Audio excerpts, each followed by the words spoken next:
Happy Wednesday. Welcome to the Scoop World Order. Man, this week is rolling along, and this is about to be a fantastic day for Ohio State tomorrow. We've got two big announcements coming. Luke Welful along with Sincere Johnson. They're both going to be Buckeyes. We think they could be, so we're going to actually carry both live tomorrow. We've never done that before, but Devin and Funky are actually going to be giving live commentary of the stream when those guys come in. So tune into BuckeyeScoop.com. And Buckeye Scoop on YouTube. We will have the stream live here with our recruiting experts giving commentary. It'll be absolutely fantastic. As always, if you guys enjoy our content, please leave us a like, click subscribe, also click that little alert bell. Appreciate you guys being on here each and every night. We are driving towards 40,000 YouTube subscribers. So if you guys are not subscribed to YouTube yet, please click that button. Again, I know a lot of you guys that watch this are not subscribed yet. We can see the analytics. So click that button, make our day. There's been a huge surge in activity since we've been driving this along with you guys signing up for Apple Podcasts. And Apple Podcasts is something that we've been hammering on along with YouTube. Those are two of our big mediums of podcasts. And we appreciate you guys. Even if you only watch on YouTube, even if you only listen on Apple, subscribe to both. It's completely free. It takes 5 seconds. It's an excellent way to keep this thing rolling along and growing as fast as possible. But as always, we appreciate you guys. We're going to bring in my good friend at Nevadabuck, Nevada. The drive for 40,000 continues. And as a bonus for the 40,000 drive, we are reopening our merchandise store. So it'll be rapthescoop.com. We will have the link up tomorrow, ready to go. So all of you guys that missed out on the gear, my hoodie is coming in the morning. I cannot wait. I'm going to wear it on the show. It is fantastic to look at. And I appreciate all you guys that have been tagging us on Twitter, on Instagram, in your photos, your videos of you wearing the gear. Appreciate that stuff. Nevada, the drive to 40,000. Any thoughts on that? Well, as a special treat tomorrow night, for those of you that might have a passing interest in the Michigan story, one of the I'd say the best reporters following the story, kind of as part of our citizen journalism group here.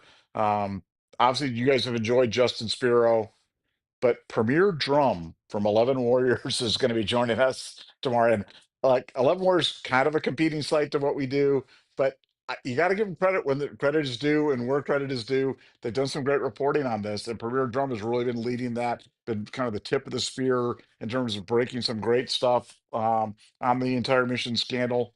Going to be joining us. So tomorrow night, set your watch, the 7:10 p.m. Eastern time, as part of our drive to 40,000 subscribers. Premier Drum from 11 Warriors talking all things Michigan tomorrow night. So that'll be a banger. On top of we got a couple of commitments going, so it's pandemonium in Ohio State world and on the Buckeye Scoop podcast. So good times. Yeah, I think that's going to be fantastic. Again, Spiro has been absolute nails on this, and I know you guys have enjoyed him, but Premier Drum is someone that I've been excited to. We've been working to get the interview. He's not an employee of 11 Warriors, but that's kind of his domain.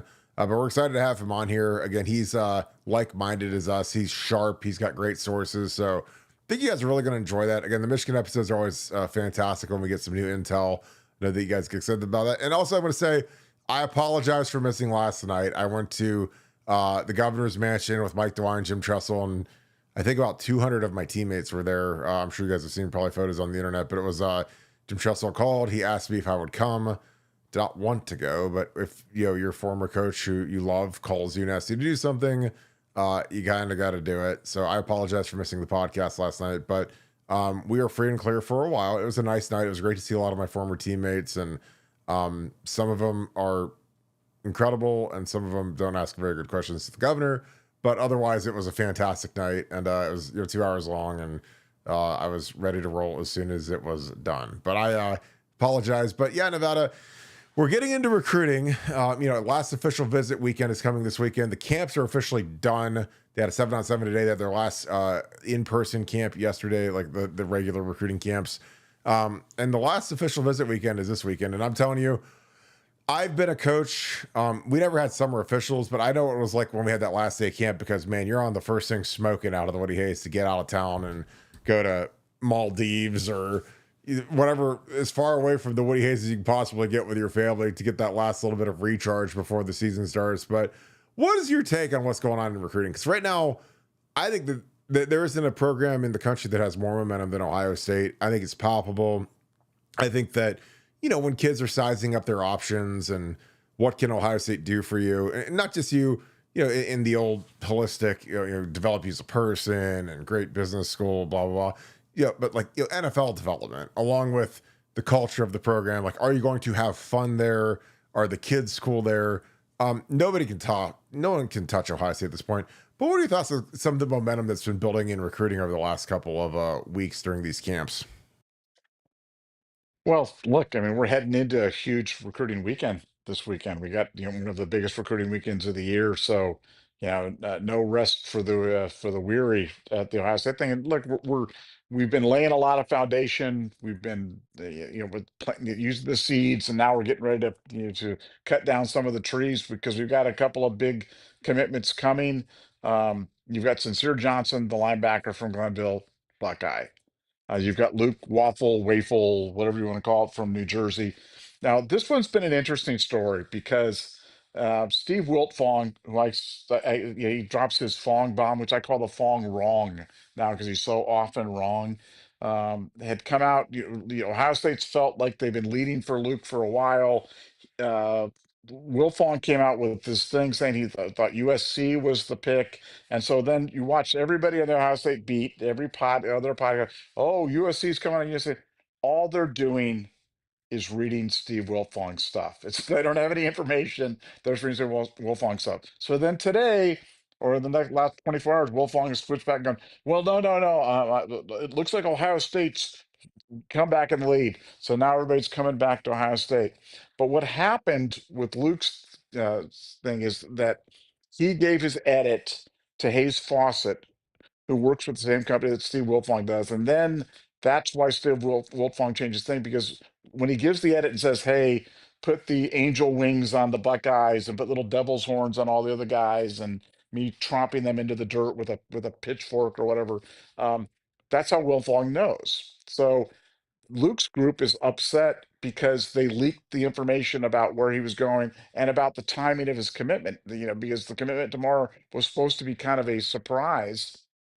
And so now there's a lot of backtracking. There's a lot of thing. Look, on recruiting, I don't know. You never say never anymore. I made famous the equal sign for many, many years, for over a decade.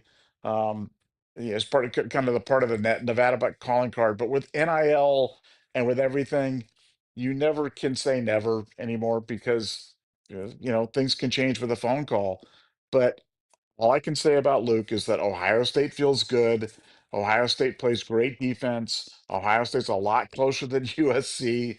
And Ohio State's really never wavered in terms of their thought that they felt they were in the pole position on this one. I don't think that these recruiting the decisions take as many twists and turns. And look, you and I have trouble just keeping Ohio State recruits straight. The idea that a national analyst like a Steve Wilfong can stay up to date on every recruit across the country from hour to hour in terms of how they're thinking, it's just preposterous. So when you see stuff like this about he's switching to this, he's switching to that, it's generally just a bunch of nonsense to generate clicks, to generate information, or to backtrack off a previous position. But Ohio State's in great position with Sincere Johnson, in great position with Luke Waffle, going to get Aaron Thomas. So we're going to start knocking down some of these recruits, some of the fruit from some of these previous recruiting weekends. And the Ohio State recruiting brand's never been better. The momentum's never been better. But now it's start time to getting some of those commit. And if you notice with the Mhm. commits, when they get the commits, these guys are not visiting elsewhere. These commitments are not going and like in years past where they commit and then go. I think it's been 5 months since an Ohio State commitment has taken a visit somewhere else. So they've pretty much got that locked down as well. But I expect to see a couple guys joining the Ohio State family here in the next 24 hours, and we'll have the live streams to follow it up.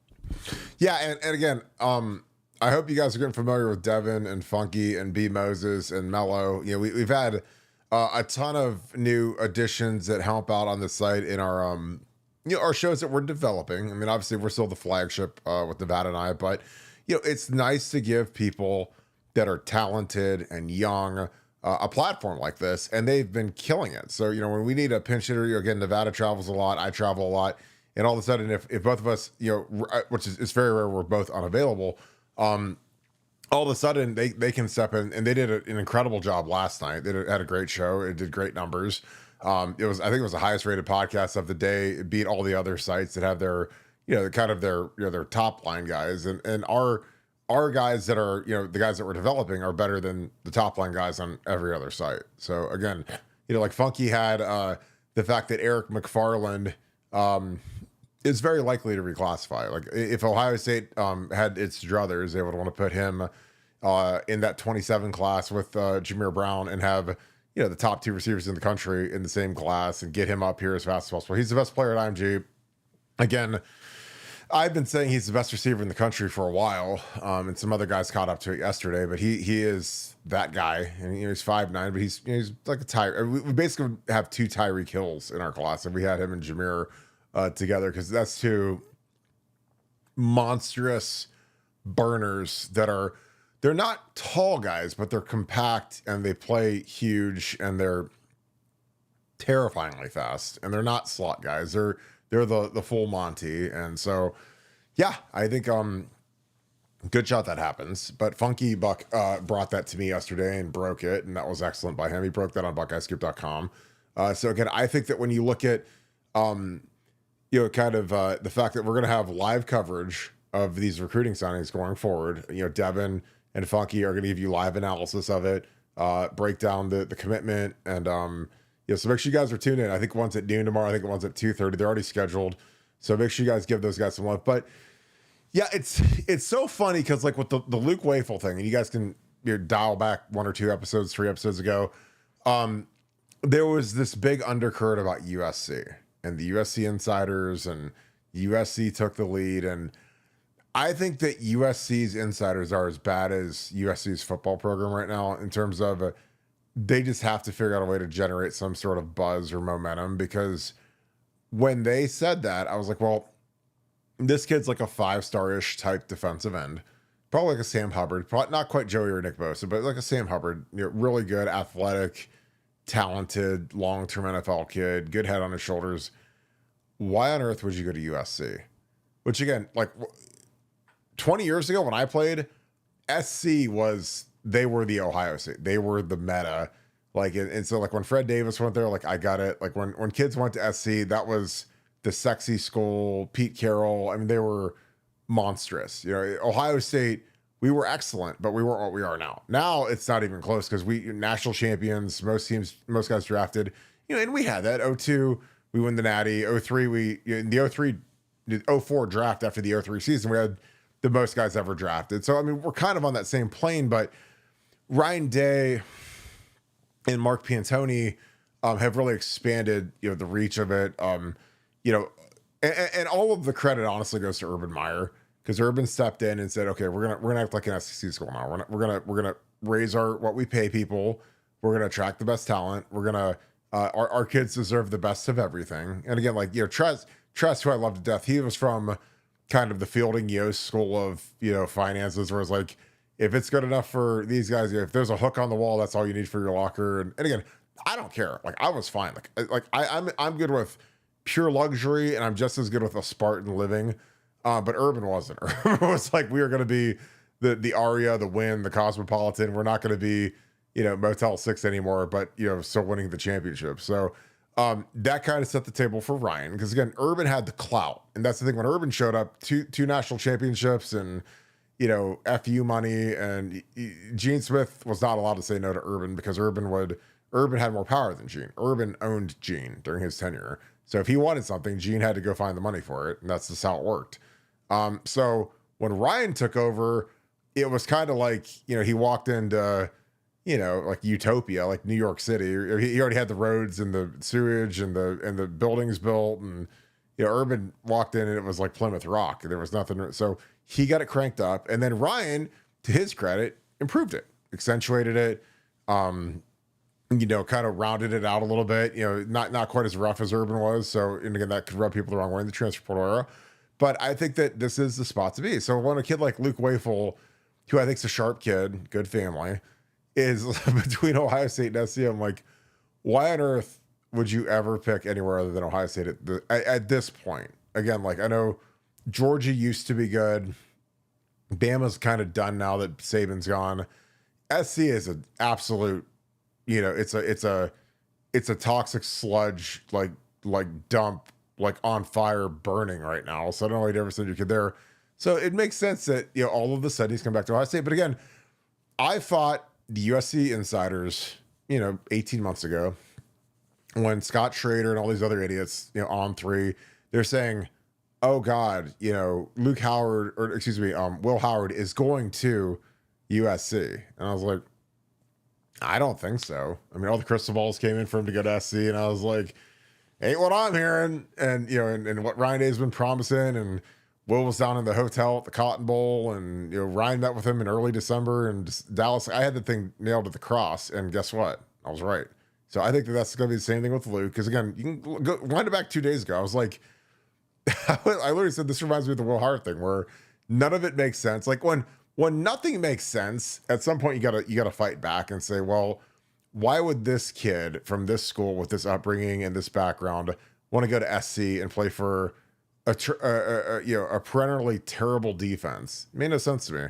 And then Sincere, obviously, with the Glennville thing, I don't think it's a layup, but every smart kid who's ever played at Glennville that we actually wanted, we've gotten. Like, we didn't want Frank Clark because we thought he was a turd off the field. We didn't want Willie Henry. And Frank Clark made, $100 million in the NFL. So I don't know if that was a miss, but we thought he was a, turd off the field, so we didn't take him.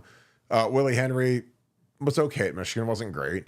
But everyone that was really good, or we thought was really good, or was good in high school, we've gotten. And so when like a kid goes crazy and picks, like Cardell Scott picked Illinois, which we thought was idiotic, and you never heard from the kid again. And Andre Walker picked USC because he wanted to go be an offensive lineman and go be Hollywood, which is that's a death sentence to your career as an offensive lineman. Never heard from him again. It worked out fine, but I think Sincere is going to be a great get for James. And I think this is going to be a fantastic day for Ohio State tomorrow. Nevada, I'm with you on the NIL stuff because again, you don't want to push all your chips into the middle because again, when you see stuff like Tyler Atkinson, and I love Tyler Atkinson, I love Victor Atkinson. I've known his dad for 4 years now, but when all of a sudden Ohio State is off the visit, rotation, and all of a sudden they're going to go visit Texas, where I don't even know if they've ever been there before. Like you realize like the power of NIL, at this junction and what families are about. And again, if the Atkinsons are about that, I'm good with it. 'Cause again, I think that's a great family. I think Victor's a great dude. But they went from visiting Ohio State to visiting Texas, and this was an Ohio State Georgia battle for the last 8 months, and then all of a sudden Texas pops up, and you can tell what it's about. It's about who's going to pay my kid the most money.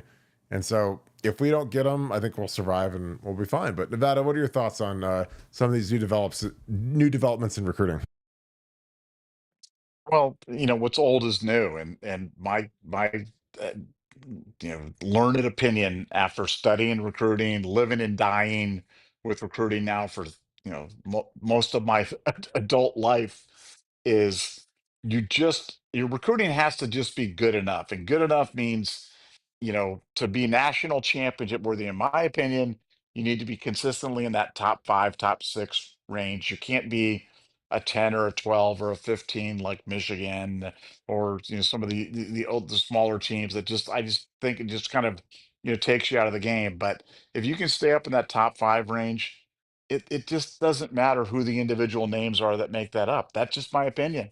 I said very famously that I don't care about any individual recruit not named Terrell Pryor anymore, just because I've seen too many kids come and go, kids that I thought were can't miss that missed, kids that I didn't really know that much about that turned out to be stars, and we've gone through the list of those a million times over. So for me, I do not get as wrapped up. I love recruiting from a macro standpoint in terms of looking at, are you filling your needs? Are you guys going out and competing for the top players? Are you staying in that top echelon of now schools? But I'm not as interested in the micro level of who the individual names are that make up that list, or the swing of what are we ever going to do without player X or player Y or player Z, because it's not the guys that you miss on that kill you. It's the guys that you get that can't play that kill you. And Ohio State's just, Ohio State's in such demand right now. When I hear so many people talking about how they want their kids, they want their clients, they want their associates to play at Ohio State because it's geographically desirable. It's the academics are top notch. The NFL development is second to none. They're the defending national champions. Their NIL the packages are always competitive and always fair. Then look, that's the program that I want to be associated with. That's the program that I want to cover. And look, I think we're getting a couple of guys tomorrow. But if we don't, I promise you, I will not be lined up on the ledge in terms of jumping. But I do, I do. Gun to my head, you're like, Nevada, you got to make it. Yeah, I think we're getting a couple guys tomorrow, and then we'll get Aaron Thomas, and then we'll get JJ Perez. I mean, we're gonna add guys, and it's gonna be an absolute top guy. It's impossible for this class to not be a great class because we have too much momentum. The staff is working too hard. The NIL money has been flowing in. The brand is just red hot right now, so it's impossible for this class not to be great. It's just a question of who are the individual pieces that are going to slot in there. But I think we're adding a couple of those tomorrow, so we'll find out. Yeah, I'm with you. And then, I also, I go back to the moments where people were ready to end their Ohio State fandom. And we don't get Jordan Seaton, and we don't get David Sanders Jr., and we don't get Samson Okunloa, and we don't get Kenyatta Goodwin. And I'm just like, I don't know how many times we have to tell you guys to chill, but we do it a lot, man. And it's like, when kids pick other schools at this point, you should just feel bad because they've gotten poor advice, and either their agent is stupid, their parents are stupid, or they're stupid at this point. Because again, like when I picked Ohio State, and you understand, I grew up in Ohio, so it's different. When I was getting recruited, our classes were 65-70% Ohio kids, so you can't do that anymore because there's not as much talent, in my opinion, compared to Georgia, Florida, national. But when I picked Ohio State, I was ready to commit after they were 7-5. Trust's first year, it wasn't Trust didn't light the world on fire his first year when they went 7-5 and they were scrounging around, and quarterback gets a DUI before the homecoming game, and they lose the Big Ten title game to Illinois, and then they beat Michigan, and then obviously 0-2 when I committed, they were undefeated, but that didn't really matter. Now you look at Ohio State and their trajectory. I mean, this is a team that won the national championship, perfect APR, heavily faith-based. The thing that's been great that they've been so good about, and this is something that Urban always talked about this, because guys, I always bring up Urban. I love Urban to death. Is when he got to Ohio State and he went through the roster and he was putting the screws to the kids and calling. It was funny because Urban would call out in a pretty nasty, severe way, some really good kids, and I'd be sitting there and dude, that's one of the best kids in the world, and you're calling them all these derogatory, terrible names, and I'm like, but he didn't know, and again, he's trying to test these kids, and but after 6 months, he was just I can't believe the quality of kids that are in this program. It wasn't like the University of Florida where you got to hide your fine china because their entire team is convicts and murderers and everything. I mean, the scumbags of the earth. And again, that's the benefit to the SEC is there's no laws down there. At Ohio State, we've got real laws, and our cops are really quick to arrest our guys. So you better have good kids. And so we always had this thing where you kind of recruit your own problems, and we had good kids. And even if we had to take a renegade, which you got to take a couple every now and again, we kind of inundate them with some good kids and kind of straighten them out. And now you look at the team, and I talk to guys on the team and people in the building, and they're just there's not a bad kid. When I play, there are always a handful of guys that you're just yeah, I don't mess with that guy or whatever. But you look at the team now, and it's a testimony to Ryan Day, to Mark Pantoni, to the position coaches, because they really put in a lot of work to make sure that their room stays consistent. And then, the thing that's the biggest challenge now for these guys is if you give the wrong kid an NIL deal, then that's gasoline on the fire in terms of their vices and any other stupid things they can do. And we haven't had that problem. That's been, I think, the most impressive thing about what Mark Pantoni's done over the last, 2-ish years, 2.5 years, managing the NIL, 3 years managing the NIL stuff is like, he's really, improved it. Like, again, the Victor Cutlers and the Jihad Carters have kind of gone bye-bye. And, we're bringing in guys like Bo Atkinson, who's got rave reviews from his teammates, great team player and athletic, tough, great weight room guy. Like, those are the kind of guys you want to add. And if you pay them all the money, it's great, But I think that the trajectory of the program is incredible at this point. And like I said, I genuinely feel bad when I see kids pick other schools at this point, because I'm like, you guys are missing out on like a freight train. We've got a coach with a 7-year extension. He likes it here. Now, and again, coaches are only as faithful as their options. So if some amazing NFL crazy deal came up, then like I thought we'd have Chip Kelly for more than 1 year, but when the Las Vegas Raiders paid him $5 million to be an offensive coordinator and live in Las Vegas, I was like, I get that.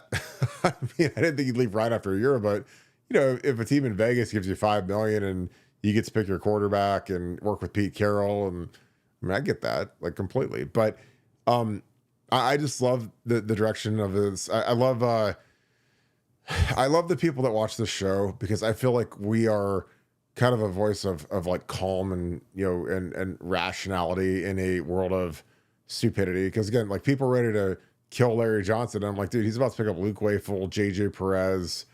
You pick up 1 or 2 other guys, and that's a really good class. And on top of Bo Atkinson, because again, I'm not the binary guy that's like, okay, we can only count the high school recruits. I'm like, no, you have to count the transfer portal guys. Because I mean, I think Logan George will give us some quality snaps. He might give us 15, 20 quality snaps, moving around the line. I think that Bo Atkinson will give us. Bo Atkinson could easily, beat out Caden Curry and start for us. And then you look at some of these guys that these other coaches bring in. Like, I think that's all a function of the total grade. Again, like if you're going to add up, how good are these guys at recruiting, you have to count the transfer portal stuff. Again, like Justin Fry, by a lot of the smooth brain recruiting analysts that work on competing sites, was the guy that feels like, oh, well, he's not a very good recruiter and he's lazy and he's dumb and doesn't put in the work. And I'm like, well, he got us Josh Simmons, who he saw the vision in Josh Simmons and he knew the story behind Josh Simmons. The fact that Josh was offered by Georgia and all these major schools, but he had a sick, I believe, grandma, and he stayed close to home.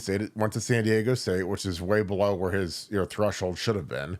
But that was the reason. And then he came to Ohio State and he turned into, he's going to be the starting left tackle for the Chiefs this year. And then same with Seth McLaughlin. Like Seth McLaughlin, again, Justin Fry had the vision that I don't want to, I mean, I didn't have it. I mean, I get taking a guy that started at center for Bama. It makes a lot of sense.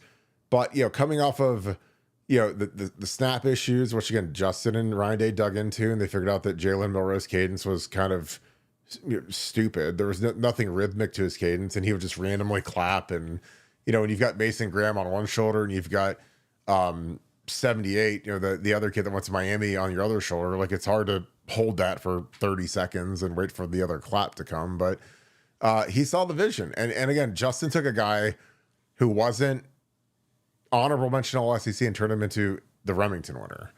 So, I mean, he saw something in the kid that, I don't think anybody saw. I don't even know if Seth saw it, but I think that's like a plus recruiting job. So if he loses on Jordan Seaton or David Sanders, like I don't care. Like, I mean, would David Sanders start for us this year? No.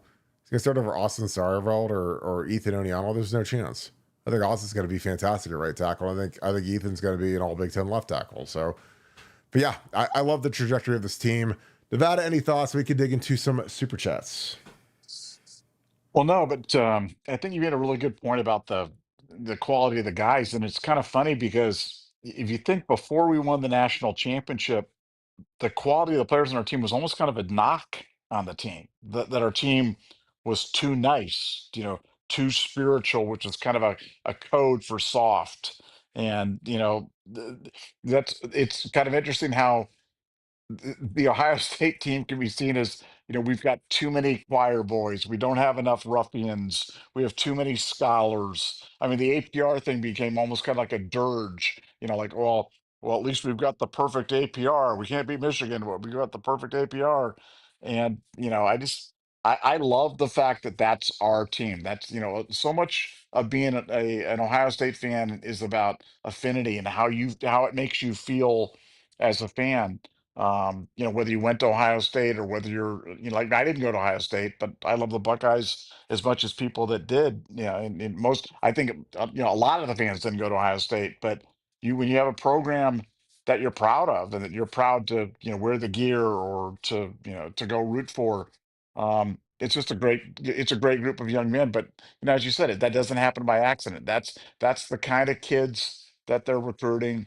That's the kind of kids that they kind of go after, and so recruiting kind of self-selects because, for Ohio State, I always say lean into your strengths and shy away from your weaknesses. Ohio State's taken the NIL thing and turned it on its head. They took the NIL thing and where they're like, look, the bad news is other people may outbid us. The good news is we're just going to say to kids, if that's what you're about, we're not the place for you. If you're just about NIL, if your number one objective isn't NFL development and the generational wealth that can be created in the NFL, if you're only about short term getting the bag, the most money, we're probably not a good fit for you.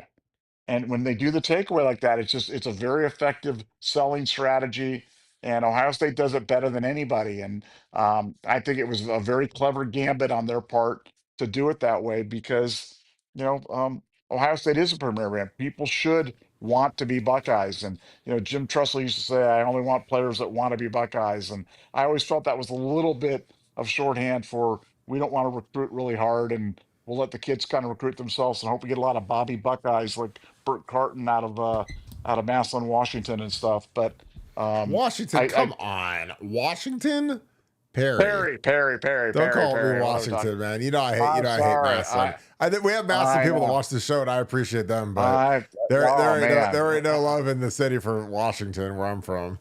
Uh, how can I mess that one up from Perry? But yeah, little Burke, commits right away. But no, I just like the way that Ohio State's going about their business right now, and it gives me comfort when I follow the recruiting or when I do this that we're going to get the right kids. We're going to get the right types of kids because kids are committing to Ohio State for the right reason. They're not being bought. This isn't Oregon. I'm telling you, Oregon is out of control in terms of what they're doing, and it's messing up their chemistry because every time, these NIL deals and everything you do does not happen in a vacuum.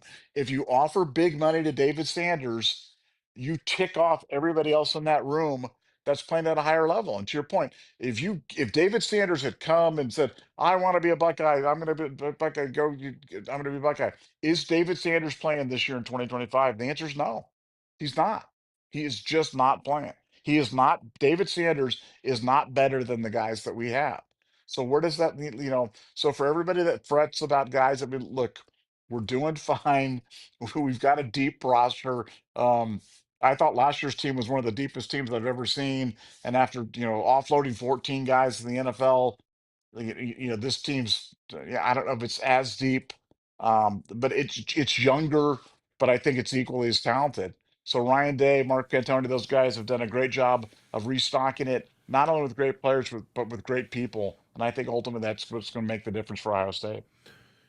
Yeah, I mean, like I said, I think that it's important to vet like who really wants to be great because again, like great players aren't motivated by money. Again, money is obviously fantastic. It makes your life a lot easier when you're a pro athlete, when you're JJ Smith or Caleb Downs. But I mean, there's a lot of people like I know exactly how much Jeremiah Smith makes, and a lot of people if they got that number in a year, they would shut it down, chill, go to Tahiti, go to South Beach, go whatever.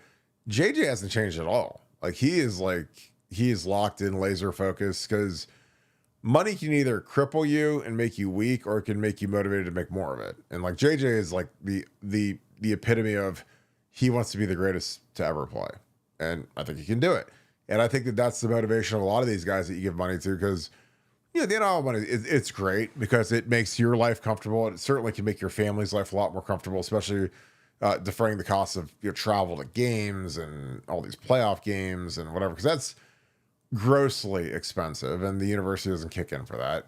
They might give you like a little check for it, but it's not. To go to God, home game. Obviously, a lot of people from out of state had to come in for the Tennessee game.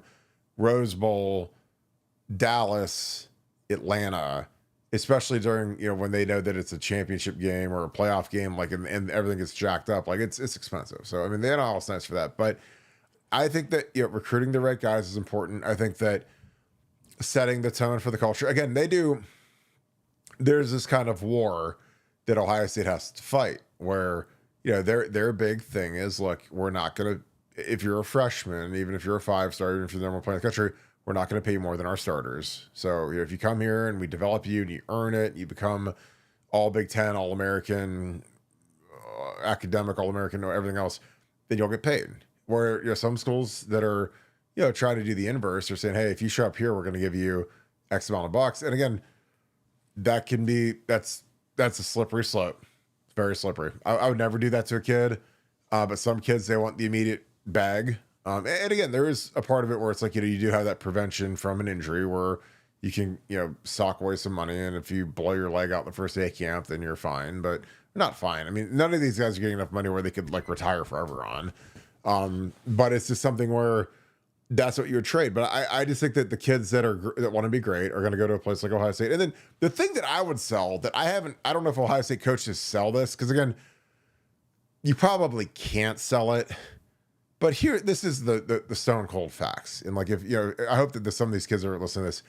If you come to Ohio State for 2 years, 3 years, whatever, you get developed. You're in the weight room with Coach Mick. You're getting coached by Ryan Day or Tyler Bowen or Matt Patricia or James, whoever. If you're here for 2 or 3 years and for some reason you get beat out, it doesn't work out, and you hit the portal, you are a premium commodity in the portal. Why? Because you're coming from Ohio State. You're coming from a winning program, national championship program, fantastic strength program. So, like when someone's buying, like if you're like a used car, you have a clean Carfax, you have low miles, you're a premium edition of a vehicle. That's what these kids are. Because again, I know what a lot of these kids got in the portal. And that's why I was saying that depth is an illusion, because like some of these backups, man, they got paid an incredible amount of money, and I don't think they're NFL players, but they got paid a lot of money.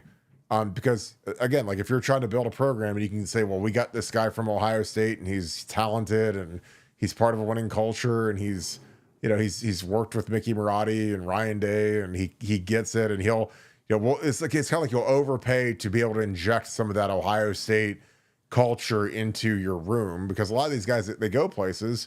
Zeb Mikulski's going to be a leader, potentially even a captain at Indiana this year, and he would have been a backup here. And he got a really nice sum of money, and happy for him. Great kid, but he's not good enough to start here over Austin Sauerveld or Ethan Oniano. And again, credit to Mark Pantoni, because Mark is always about how can we build the best roster possible. It's not, again, I mean, we could have, we had some guys leave, and instead he's like, let's go get Ethan Oniano, who he thinks is better than those guys, and let's go get Philip Daniels, who he thinks could also be better than those guys.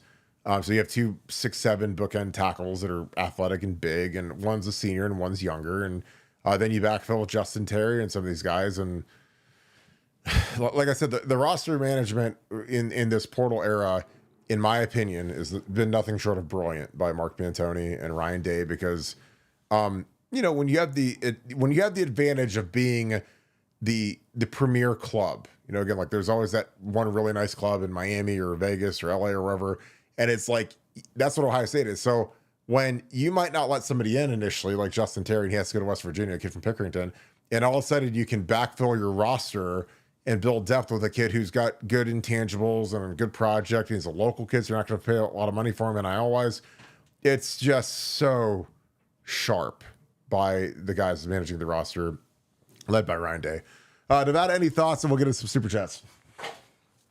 No, I agree with you. I think I think the challenges those guys face on a day-to-day basis, are unlike anything any other staffs had. Nobody else has ever had to deal with NIL, salary cap,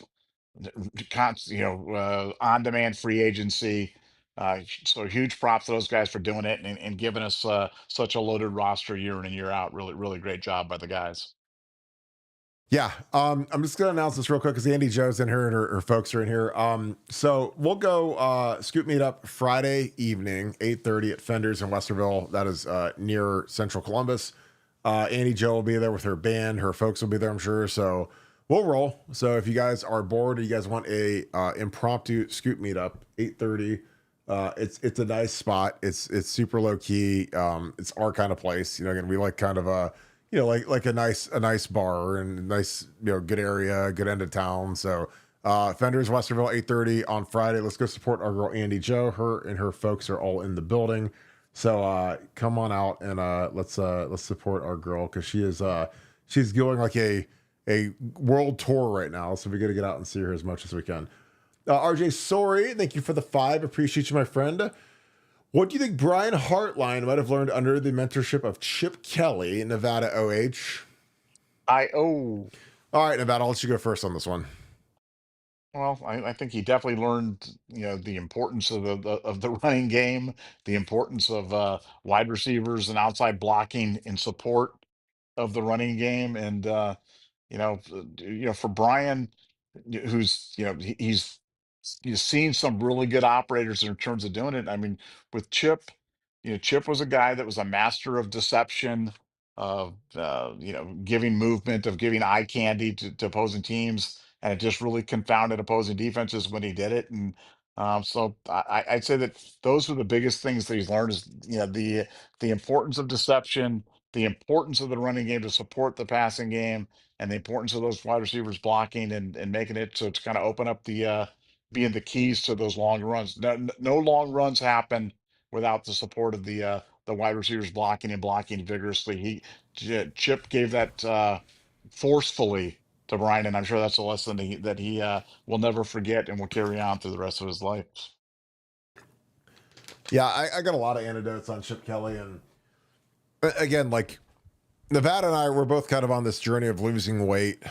So we're both getting skinnier, like as the day goes on. And honestly, a lot of it's super easy to lose weight when you're constantly taking victory laps because you're right about so much that a lot of people are stupid about. But like, the Chip Kelly thing, I honest to God, I don't know if I've ever been more excited about a hire. Other than Urban, obviously a head coach, it's different. But like when we hired Chip Kelly, I thought it was like a dream. Because I was like I've studied his film so much. I've studied his running game. It's so hard to go against because it's not just generic run it up the gut. And I mean, there's so much deception. There's so much RPO. There's so much play action that's built off these running games. And I'm like, oh my God. I mean, I watched him at UCLA with, D-list players go second in the nation in rushing when he had DTR and Zach Charbonnet. So the thing about Chip Kelly, and again, I really try not to swear, but I mean, he was not scared to rip Brian Hartline's ass in practice. And when Brian Hartline is the fair-haired child and the person that greatest recruiter in the history of mankind, and oh my God, he's the greatest thing ever, and the greatest receiver coach of all time, the greatest whatever of all time, like Chip Kelly didn't care about that. And again, that's great because again, when Ryan's been as prolific as he has been in recruiting, and he's been as good as we've ever seen at any position, which is great. I think that there is some reticence to some staff members to challenge him. And Ryan's on him, but I think it's different when it comes from Chip because Chip's been an NFL head coach and Chip's, been incredibly prolific as an offensive mastermind. And like it's like I always tell people, like when people are like, well, I don't know about the Chip Kelly hire and I don't know if he's, washed up or worthless. I'm like, well, Bill Belichick invites him out to clinic him on offense and teach him how to stop stuff and why he does stuff. So like, and again, this isn't like a Kirk Barton joint where people are like, oh, well, Kirk, you're just, whatever, blinded by the statistics and the rushing and the Oregon and the green uniforms. It's like, no, like I just follow like what intelligent people do. So like when Nick Saban wants to clinic with this guy and Bill Belichick has him out every week and Urban Meyer literally thinks the world of Chip Kelly, And again, Tom Herman got the job at Ohio State because of Chip Kelly. Like Urban, Chad Morris got a big extension at Clemson. And again, I was in the building. I saw the resumes. Like I saw the resumes that were coming in. There were stacks like this thick. It was like the Old Testament of resumes. And, and like Urban didn't know who to call. So he calls Chip and he says, "Hey, do you have anybody I should interview?" He says, "Well, Tom Herman's really good. He's come out to clinic with me. I taught him my offense. He's really sharp. He's growing." And Tom just happened to have lightning strike where they beat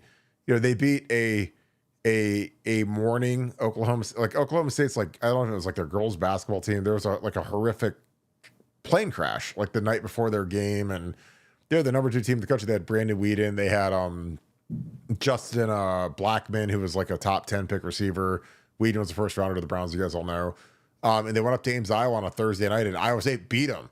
And they didn't look like the same team, but it didn't matter because Iowa State's offense, they grounded it out and they won the game, and good scheme, and an undermanned Iowa State team beat a number 2 in the nation Oklahoma State team in front of the nation. So that kind of propelled Tom into the ranks of, okay, he would be a good pick for Ohio State coordinator.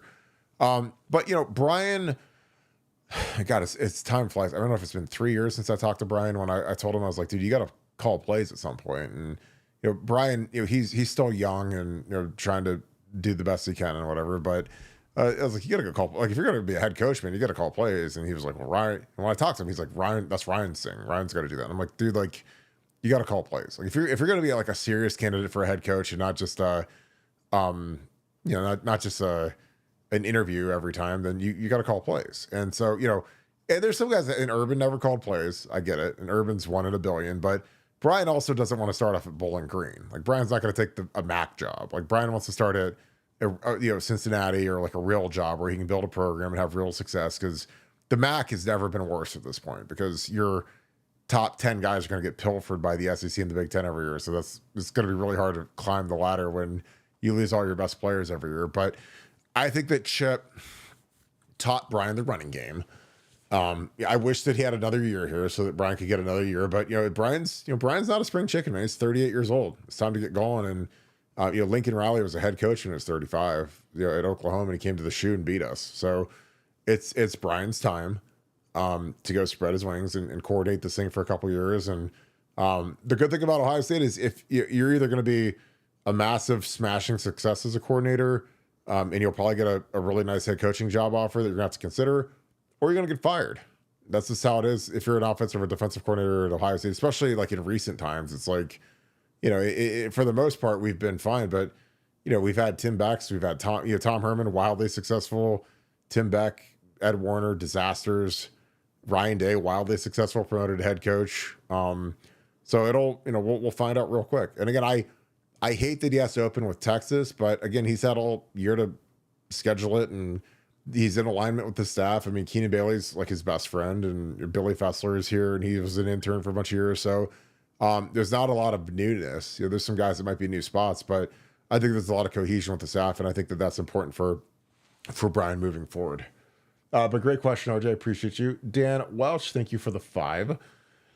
All right, got my Ohio State National Champions Carhartt hoodie. It's fire. Nevada OH. Yeah, mine's coming tomorrow. I got a 3XL Carhartt. I think the Carhartts might run a little big. We've had some people that have complained about the size being a little big, but just for future reference, like if you guys live anywhere near like a hunting store or a Dick's Sporting Goods or whatever, like the Nike stuff, most of you guys have bought Nike t-shirts or hoodies before, so you guys know if you wear an XL, 2XL, 3XL. Like Carhartt, I feel like it's pretty true to size, but if it's not, like just go try on because it's the same Carhartt hoodie they sell at any hunting store or Bass Pro Shop or whatever. But the stuff is phenomenal, and I've had so many people send me photos. And again, tag Buckeye Scoop on Instagram, on Twitter, TikTok, anywhere. And we'll retweet it again, because I love seeing you guys rock the gear, because the gear it's absolutely superb, which is why we're doing the new drop. Because I'm telling you, when I wear that new hoodie on the show tomorrow, people are going to want it, because it looks absolutely spectacular. Nevada, what are your thoughts? Yeah, I mean, the gear's great. We are opening the store again just because we just got inundated with people going, I missed the drop, and I don't know how you missed the drop because we said we're only we've been announcing it, but somehow people miss it. So we're opening it up. So if you need your stuff, this is probably your last chance to get national championship gear because once we get into 2025, probably not going to be selling national gear for 2024 until we win the Natty in 2025. So last chance to get your national championship gear, get some really cool black on black stuff, which is my personal favorite, Yeah. and go make it happen. Yeah, it's fire. And like I said, the stores reopening, like we weren't gonna do another store until probably Thanksgiving, around or October, so they'd be ready for Christmas. But we've just had a lot of messages on the website, on Instagram, Twitter, like everywhere. People are saying, "Hey, we need." I'm sorry I missed it, and I love it. And I know when I wear it tomorrow, people are gonna see how nice it looks and how sharp it is, and you're gonna want it. And again, like I said, we keep the price. The prices are low. I mean, like relative, you got to pay for the blanks and the printing and the shipping and stuff. But like, it's just something where people want to rock it, and it's exciting because I think that the stuff is quality. But it's gonna be really cool to see a lot of you guys rocking the stuff once the season starts. Andre Duke, what's up, brother? I hope you're good, my dude. Thank you for the 5. Oh God, Nevada, this is great. Kirk, is there any chance we can get some more live content? Because the JTT airport video was riveting television. I think we need more live content. Well, I mean, I would assume that would be like more live, like me out and about, as opposed to our live show that we do for, 10 hours a week over the course of 6 or 7 days. Because nobody in this beat does more live productions than we do. There's no way. I mean, I think we do more than everybody combined at this point. But Nevada, and I will say that was a Nevadabuck joint because again, there's just sometimes where nobody wants to do anything, and so Nevada just says, "Kirk, you should go do this. This will be great." And I was like, "Oh my God, I'm really going to go to the airport and sit there." And Nevada was right. I give them all the credit in the world. Nevada, your thoughts on the JTT airport video, and how well do you remember how all of that went down? Well, no, I mean that was an amazing piece of cinematography there, and yeah, you were the only one willing to do it. I was out of town, conveniently, and so you went down there and turned it into the opus that it is now. It lives forever on the internet. But I'm thinking like maybe a day in like, how about like some sort of like Kurt cam, where we just have like a camera that follows you around like 24 hours a day or something like that, and people can just kind of check in on you at any time during the day just to kind of see how you're doing and stuff like that? What do you think? I mean, is there going to be like a breathalyzer tied to it, or if they send a super chat and it's like Kirk is swimming in his pool, Kirk is at Twin Peaks with his wife, Kirk is at B Dubs, like it's like Oh my if like, God. hey, if we send a super chat, you have to blow him the thing. It's like, hey, he's so good, he's not getting tasered yet. We're good. It's great. I mean, I think it would be funny. I don't think that my life is like particularly interesting, but I mean, people might be. It's kind of like when you watch like a sloth inside of the zoo cage that they keep the 3-toed sloth in, and he just like moves like 3 feet in like a week. Like that's kind of like what I am. Like I just move real slow and kind of keep for myself. And I mean, my schedule, like like we have a very regimented schedule where it's like I call you 10 times a day and say, hey, let's do this podcast at 7. Work all day, hang out with the kids for a little bit when they get home from school, or daycare or whatever. But I mean, I'm open to it. Again, I love live content. I don't know if I would do it all on Buckeye Scoop's channel because I think a lot of it probably wouldn't be like people are like, well, where's the Buckeye Scoop content? Where's the Ohio State stuff? Because anytime we've deviated from, talking about Ohio State football, people, they don't really enjoy it. So, I mean, most of my day, I'm not just sitting around, thinking about if Luke Wafel's coming here, but it's like, maybe it'll be interesting. Or the thing about with YouTube is it might get 2,000 views or it might get 7 views. I mean, that's the thing is like, we don't know. But the JT thing it was one of the funniest things of all time because I remember so vividly that, I'm not a recruiting guy. And at this time we had like 4 recruiting guys working on our staff. Like this is the old Buckeye Scoop before we, before the Red Wedding, and we made it into the much better, the much more prolific, and the much more dominant Buckeye Scoop that we've morphed into. But none of them wanted to do it.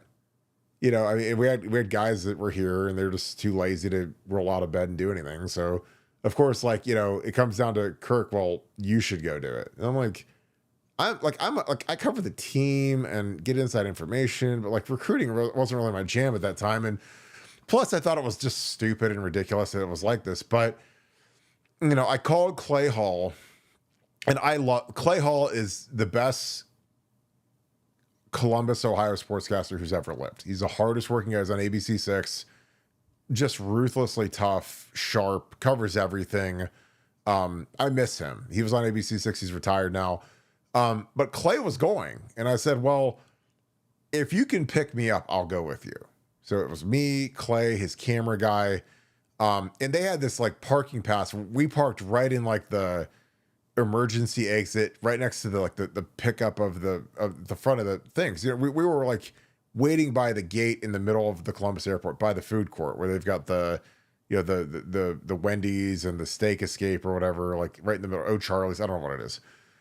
So we're sitting there, and I remember, you guys can watch this video because I was live for like 2 straight hours, and all of the sudden, man, I see these coaches start showing up, and it was the one coach. I don't know if it was not Paul Rhodes, but it was a guy that was from I don't know if he was from Arizona State or where he was from, but he was there for like 1 year as a QC. He shows up in a Hawaiian shirt.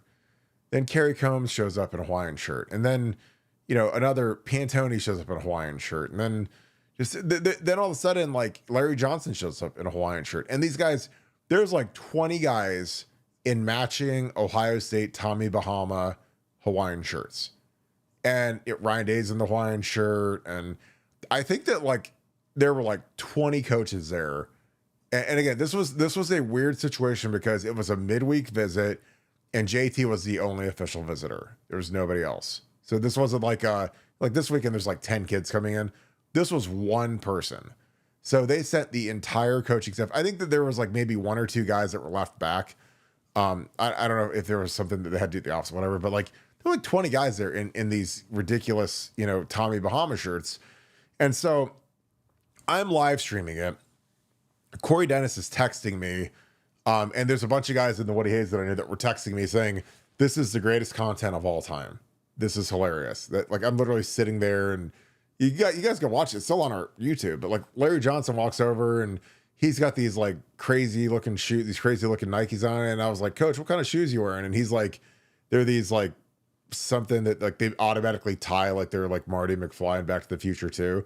He like hit the button and the shoe tied, and it's pretty cool. Like I've always loved Larry Johnson. I've always had a great respect for him. So he was cool, but I mean, I'm just sitting there, and then finally JT shows up, man. And like there's like 3 interns. I'll never forget this, that are literally wearing, I think he was 33 in high school, because it was kind of funny because Jack was 33 too. But Jack committed first, so he got 33. But I think that JT was 33 in high school. So these like 3 interns like peel their windbreakers off, and they all have 3 different 33 jerseys. Like one's in white, one's in red, one's in black. Like 3 different 33 jerseys. I was like, oh my God. I was like talking about like, imagine if you're like the intern that works at Ohio State and you have to like pull off the wind jacket to reveal your 33 jersey and walk through the airport like you're Vanna White or something. I don't know. But then they walk through the thing, and it was just the funniest thing ever, because it's like the slow walk, and there's like 30 guys around JT and his family. And then they go down to baggage claim, and I was like, all right, I'm ready to go. Like, I don't want to interview the kid because I don't know anything. I mean, I knew he was the number 1 player in the country and stuff, but like he's got Ryan Day on one shoulder and Larry on the other and Kerry Combs, but it was just so funny, because the crazy thing was like this was like July or June or July, and he commits, and then he's on campus like 3 weeks later. So because of COVID, like I mean, this was past the 2 signing days, and it was bizarre. But then he ends up starting as a freshman. So it was a funny video. I honest to God, Nevada, I gotta ask you, because we lived through Terrell Pryor and he pushed this thing back. But like with the COVID thing, it was just so weird because this was like a July commitment, and he showed up in August. Like he missed all of summer conditioning. Every other guy in the class was already at Ohio State, I think. But do you think we'll ever see anything like that again?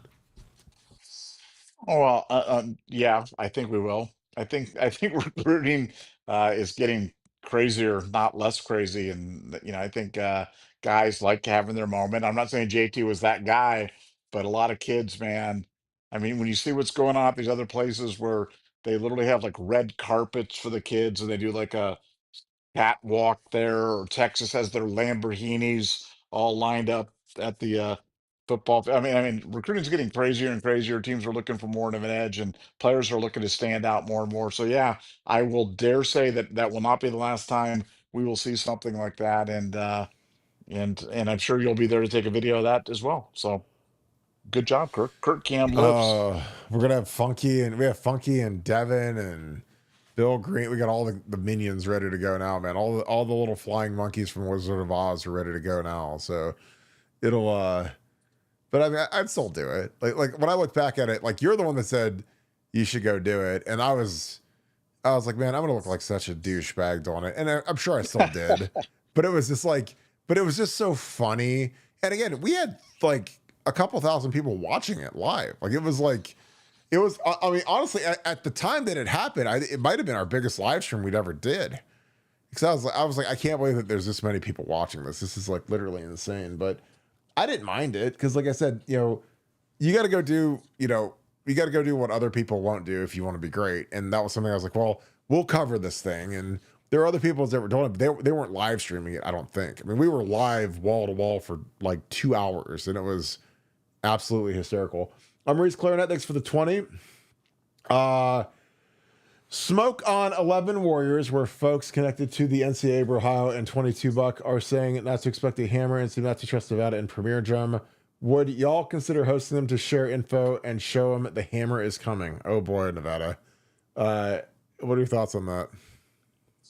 Look, first of all, Brohio has said from day one, this is the guy that wore the baklava on the documentary and stuff. He doesn't have any information about the punishment. All he's given is his opinion, and his opinion's been the same since the very beginning of this. He thinks the NCAA is impotent and won't be handing out harsh penalty. That's called an opinion. That's not insight. Premier Drum has a different opinion on it. Justin Spiro has a different opinion on it. I have a different opinion on it. 22 Buck, I mean, 22 Buck's just a blowhard. And he's a guy that's very self-important and thinks that he's the only person that has any information on it. I'm not even sure what his viewpoint's been kind of all over. I think he's staked out every position on the internet, so he'll be able to claim victory one way or another. But here's the reality of the situation: they didn't reach a negotiated resolution. They went to trial. It is now in front of a jury. None of us know what the jury is going to do. None of us. It's impossible to know. We're not in the jury room, so we don't know. But you can read the context clues for yourself, or you can you have been following along with the insight that we've been giving you. That's been spot on all the way on this thing. There's been no indication that Michigan's going to get away with a slap on the wrist, because had they been able to get away with a slap on the wrist, they wouldn't have gone to trial. They would have just accepted the punishment. So for Ohio, hasn't changed. It's just an opinion that he has more of a general comment about the NCAA. Premier Drum has his own opinions, and he'll be here tomorrow night live and in person and be able to state those positions for you. And 22 Buck, I don't even know where that guy's at. So that's Yeah. the summary. I mean, to be fair, we did kick 22 off our site for being an idiot. And again, I think he's among the most dishonest people on the internet because he consistently says Yeah, stuff about us that isn't true. But again, yeah, that's I fine. know. Yeah, Yeah. he's a liar, I, but whatever. I don't care. Like when he says, like, I say that Mike Hart is the source. I'm like, dude, like, I was just curious why Mike Hart disappeared from Earth because he went from being the running game coordinator for the national champions to not being anywhere, which again, I thought was, I didn't think he was a source, but I was like, it's peculiar that a guy, in a profession where there's never been more coaches on staff across the country in college, the NFL, ever than right now. So a guy that was the running game coordinator for the national champions, even if they cheated, isn't employed anywhere. And again, Ryan Day's got 700 coaches that work in the Woody Hayes now. And in the old days, we had 20. He's got 3 offensive line coaches and a GA. He's got 2 running backs coaches. He's got 2. And again, these aren't interns. Like we used to have like a coach and an intern. They've got guys making 200 grand as assistant. Like, I mean, Carlos Laughlin's assistant, who's Larry Johnson's kid, makes $200,000 a year, which is more than Zach Smith made in 2012 when he made 150 grand as Urban's wide receiver coach. So again, the fact that the rosters have expanded on these coaching staffs and every coach that's on the field can coach. Again, that's a huge distinction now. And Mike Hart is nowhere to be found was very peculiar to me. Because you figure that a guy's a running game coordinator, and Jim Harbaugh didn't take him either. Neither did Mike McDonald in Seattle. You know, and Sharon Moore and him and Mike Hart hate each other. So again, there was no love lost when he took off. But again, I thought that was peculiar. Did I think he was a source? No, because that would have been out a long time ago. But I also thought that, you know, when a guy is at that position, like you'd think that he'd be a quality control coach for the New York Giants or something, or you think, you know, Jim Harbaugh or Mike McDonald would make him the QC for offense or something, but just gone. Which again, I hate Mike Hart. I don't care, but I just thought it was peculiar that it was gone. All right, Nevada, let's wrap this thing up. Any final thoughts, and then we can head off. No, just tomorrow night, big show, big Michigan show tomorrow night. It's going to be a lot of fun. Like I said, Premier Drum's going to be on the show. I really do have a lot of respect for the reporting that he's done on this. I think he's done some really, really good work, and it's going to be a fun one. So make sure you tune in tomorrow night and hit that subscribe button. We're on the hunt to get to 40,000 subscribers. Do your part, get us there. It's free. Hit subscribe, help us out. Thank you very much. Yep. Appreciate you guys. As always, if you guys enjoy our content, please leave us a like, click subscribe, also click that little alert bell. And I appreciate you guys so much for all that you guys do. I know you guys love to watch to the end, so I appreciate you guys that are here. Make sure you hit subscribe. Leave us a like, click subscribe, also click that alert bell. Give us a follow at Apple Podcasts. Leave us a 5-star review. Help murder another troll, because the trolls are out, but we are also out, and our forces are stronger than theirs by a landslide. So we appreciate you guys. Thank you, as always, to our police officers, our veterans. Some great state troopers were at the governor's house last night. It was great to say how much we appreciate them. But I just appreciate you guys so very much. So with that being said, thank you so much, Buckeye Nation. Thank you, Scoop family. We'll talk to you guys tomorrow. I hope you guys have a great rest of your night, and I'll see you guys for a monster show, 7:10 tomorrow. Can't wait to see you. And we will talk to you. You guys have a great night. Go Bucks.